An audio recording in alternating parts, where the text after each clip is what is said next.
बिस्मिल्लाहिर्रहमानिर्रहीम।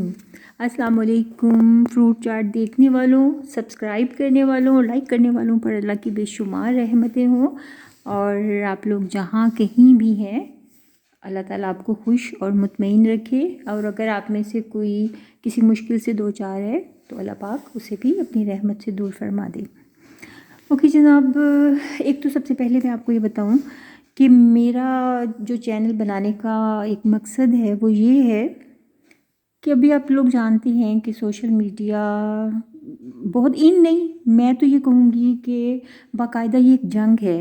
और जंग कैसे है कि यहाँ कोई तखसीस नहीं है अच्छे की बुरे की। मतलब अगर एक शख्स अच्छी बात कर रहा है और एक अच्छी नहीं कर रहा तो दोनों इक्वली वहाँ पर एग्जिस्ट करते हैं, वहाँ पर मौजूद हैं। और हम किसकी बात को पिक करते हैं और किसकी बात को हम रद्द करते हैं ये डिपेंड करता है हमारे ऊपर। तो अभी मैं जिस टॉपिक पर बात करूँगी तो आपको मेरी बात का मतलब समझ में भी आ जाएगा कि मैं क्या कहना चाहती हूँ। आजकल आप देख रहे हैं कि आमिर लियाकत हुसैन साहब की तीसरी शादी को लेकर बहुत ज़्यादा बोला जा रहा है और बहुत ज़्यादा लोग जो हैं उन पर रायज़नी कर रहे हैं।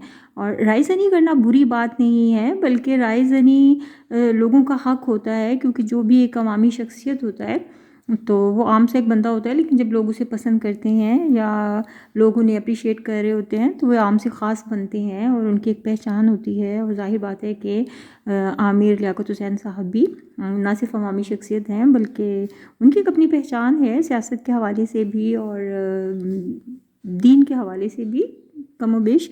तो आप लोग ये समझ रहे होंगे कि शायद मैं कोई आमिर लियाकत हुसैन साहब की हमायत में कुछ बोलूँगी, तो ऐसा नहीं है। मुझे हमायत में किसी की भी नहीं बोलना, बल्कि मुझे हमायत में बोलना है उस अच्छे अमल की जो उन्होंने किया। और इनके इस अच्छे अमल को लोगों की राय से ठेस पहुंच रही है, जिसका अंदाज़ा शायद लोगों को नहीं है, क्योंकि वही बात है कि हम बोलने से पहले सोचने के आदी नहीं हैं और तोलने के आदी नहीं हैं। जो मुंह में आता है हम लोग बोलते हैं। तो मुझे तकलीफ़ जिन बातों से होती है मैं उन बातों पर बोलूँगी। अभी जैसे लोग आमिर लियाकत हुसैन साहब के निकाह को लेकर, शादी को लेकर, तीसरी शादी को बहुत ज़्यादा बातें कर रहे हैं। तो आप हमेशा याद रखें कि जब भी आप कोई राय देते हैं तो बराए मेहरबानी सही को सही रहने दें और गलत को गलत रहने दें। अगर आपकी बात में ये पता ही नहीं चलेगा कि आप सही को गलत कह रहे हैं, गलत को सही कह रहे हैं, तो ऐसी बात और ऐसी राय की कोई वक़्त नहीं होती। ठीक है। अभी जैसे मैं बहुत ज़्यादा, अभी मैं ये तो नहीं आपको बताऊंगी मैंने कहाँ कहाँ देखा या कहाँ कहाँ पढ़ा। तो वो जो एक सोच आती है ना आपके दिमाग में, सारी चीज़ें देख कर पढ़ कर वही आती है कि शायद उन्होंने निकाह नहीं किया, कोई गलत काम किया है। और यही वो नुक्ता है जिस पर मुझे बात करनी है, क्योंकि निकाह एक मुबारक और मसनून अमल है, सुन्नत रसूल सल्लल्लाहु अलैहि वसल्लम है।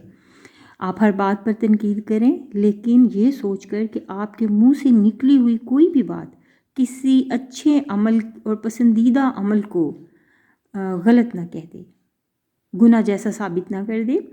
तो और निकाह तो आप जानते हैं कि अल्लाह को और उसके रसूल सल्लल्लाहु अलैहि वसल्लम को न सिर्फ पसंद है बल्कि खुशी का इजहार भी है, किया जाता है जब भी कोई निकाह होता है, शादी होती है। तो अभी मेरी आप लोगों से ये दरख्वास्त है कि आप हर बात पर तनकीद करें, कुछ भी बोलें, लेकिन निकाह जैसे अमल को बुरा मत कहें। और निकाह को हमेशा आसान होना चाहिए, बल्कि निकाह जितना आसान होगा अल्लाह और रसूल के यहाँ पसंदीदा होगा। अब हम अगर निकाह जैसे अमल को मुश्किल बना देंगे या निकाह को एक ऐसी बात बना देंगे कि लोग उसे करते हुए या उसे अपनाते हुए अगर डरते हैं या छुपाते हैं, तो उस गुनाह में कहीं ना कहीं हमारा हिस्सा हो जाएगा। आपको पता है कि आज कल के इस दौर में जबकि हम ये तमीज़ ही भूल गए हैं, कुछ गलतियां तो हम ये सोच कर करते हैं कि रिवाज है, फैशन है, हम हक समझते हैं, सभी कर रहे हैं, हम क्यों ना करें।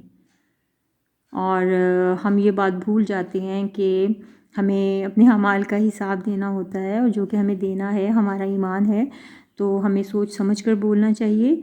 کیونکہ آپ ہمیں پتہ بھی نہیں چلتا کہ ہمارے کس لفظ سے، ہماری کس عمل سے، ہماری گفتگو کے کون سے حصے سے اگر کوئی ہرٹ ہوتا ہے. ہرٹ کرنا تو وہ بذات خود ایک بہت بڑا گناہ ہے، اب سب کو پتہ ہے کہ دلوں میں اللہ رہتا ہے، تو دلوں کو تو بالکل ناراض نہیں کرنا چاہیے.